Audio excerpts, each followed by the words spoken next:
Hi, I'm Bill Cook, and this is Discussion Board 2. I'm going to talk to you today about the Second Amendment and why it's important. First thing, it is a social issue, especially today's day and age. That's why I chose this topic, and it's one that I hold dear to myself. We're going to look at this chart here that's going to be starting off, and this is just a little bit of a statistic that took place from 1950 all the way to 2014. Now, you can't see the numbers too well, but what the red bar represents is the amount of firearms per 10 people in the United States. 2014, it's all the way up to 12 firearms per 10 people. The green bar, green bar there, is the amount of murders per 100,000 people. So as you can see, clear correlation here is the more guns, less murders. Now it seems a little bit of a stretch. I understand that. But another statistic we're going to look at is concealed carry in America. This was an analysis based off of an FBI study.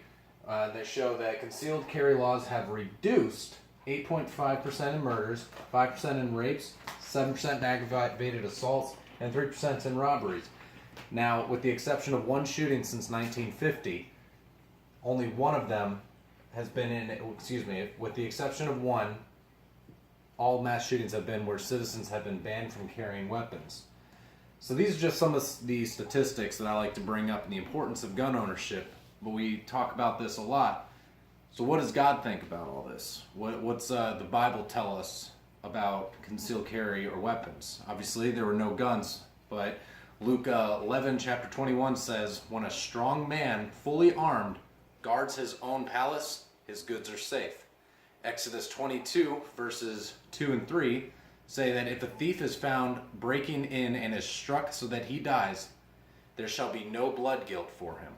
But if the sun has risen on him, there shall be blood guilt for him.